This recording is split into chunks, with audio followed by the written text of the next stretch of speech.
In this video, we are going to discuss about the first video game ever made, and it's not what you think. When you think of video games, those moments of digital triumph and immersive storytelling, what comes to mind? Is it the adrenaline rush of a perfectly executed combo, or perhaps the satisfaction of conquering a challenging level? You probably picture iconic characters, the heroes and villains that have shaped our virtual worlds. These characters, with their compelling backstories and unique abilities, have become cultural icons in their own right, or epic digital worlds, vast landscapes filled with secrets, challenges, and endless possibilities. Worlds that invite us to explore, to discover, and to lose ourselves in their intricate details. But before all that, before the graphics, the narratives, and the online communities, there was a hidden origin story.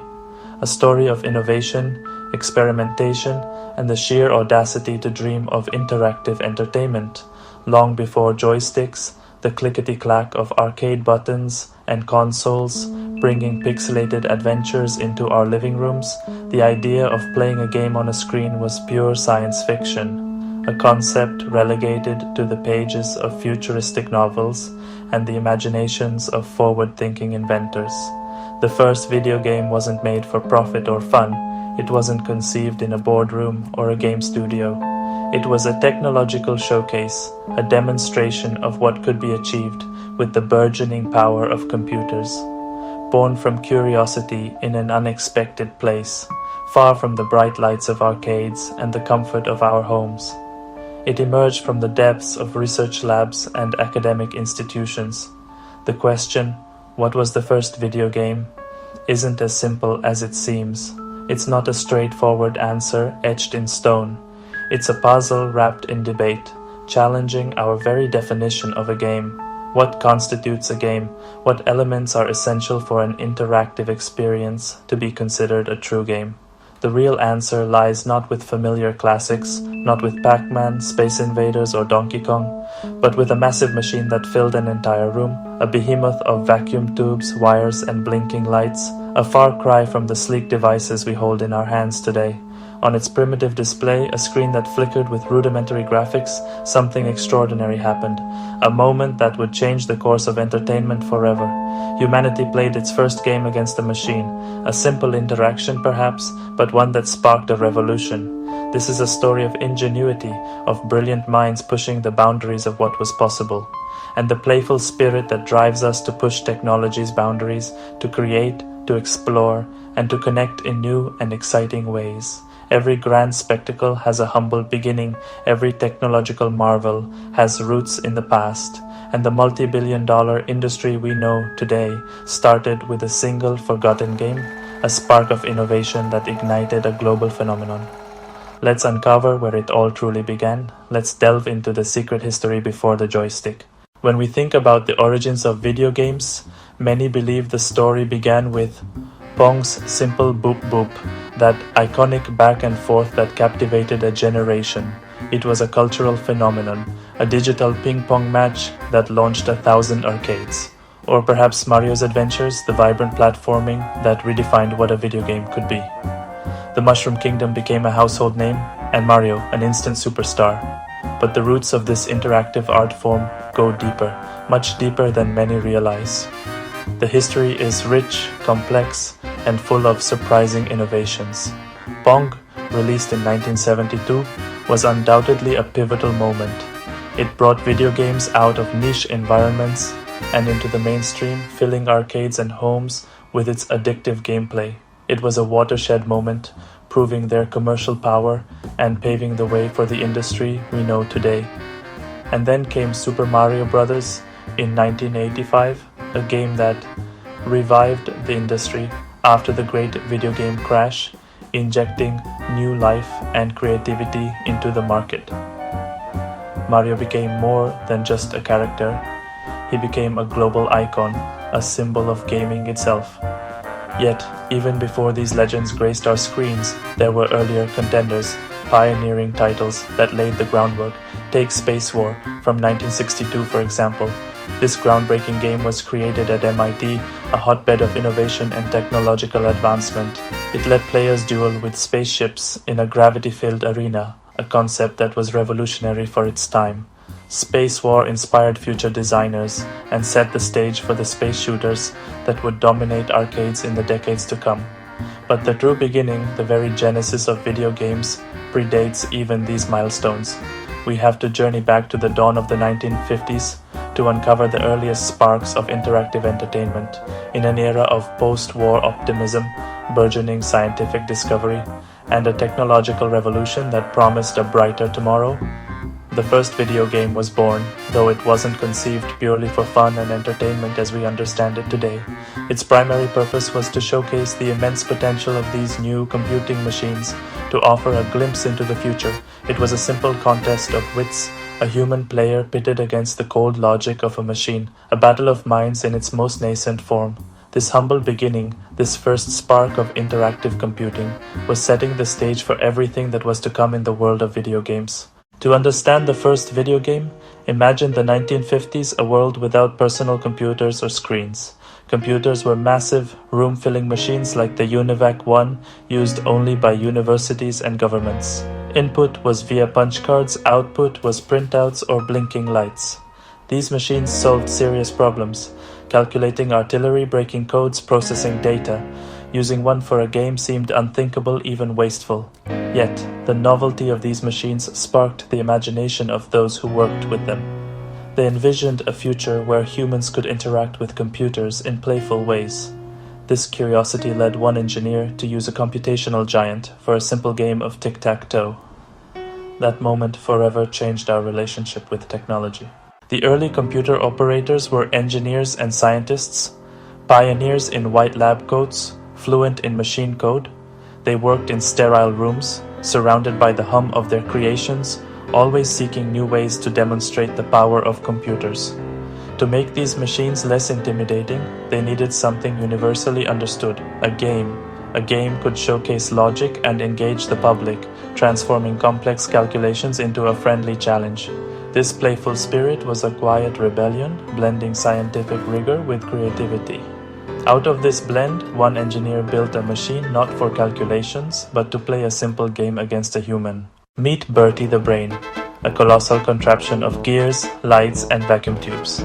In many ways, Bertie is the true ancestor of every video game we know and love today. A marvel of engineering from a bygone era, it represents the very first attempt to create an interactive electronic gaming experience. Bertie made its grand debut in 1950 at the Canadian National Exhibition in Toronto, Canada. The exhibition was a showcase of innovation and progress, and Bertie was undoubtedly one of its stars. The mastermind behind this electromechanical marvel was engineer Joseph Cates. He envisioned a machine that could not only perform complex calculations, but also entertain and engage with the public. At the heart of Bertie's processing power was a then new and innovative component, the Aditron vacuum tube. This cutting-edge technology allowed Bertie to perform the complex calculations required to play a strategic game. Cates wasn't content with just a dull display of computing power. Instead, he conceived a captivating demonstration, a tic-tac-toe machine that could play against human opponents, offering a unique and engaging experience. Bertie was a sight to behold, standing over 4 meters tall. Its sheer size was enough to draw crowds and spark curiosity. Inside its imposing frame, Bertie was a complex network, filled with countless relays and miles of wires, all working in harmony to execute its programmed logic. Its game board was a mesmerizing panel of light bulbs, each representing a space on the tic-tac-toe grid. Players engaged with Bertie by pressing buttons to strategically place their marks on the board, initiating a battle of wits against the machine. Bertie responded with its own calculated moves, its lights flashing as it processed the game state and even adjusted its difficulty to provide a suitable challenge. The primary purpose of Bertie wasn't scientific research but pure promotion, a dazzling spectacle designed to awe the public with the potential of emerging technology. For 2 weeks, Bertie stood as a digital gatekeeper, challenging thousands of eager fairgoers to a game of tic-tac-toe. It was a surreal sight. A metallic giant engaging in a seemingly simple child's game, bridging the gap between complex technology and accessible entertainment.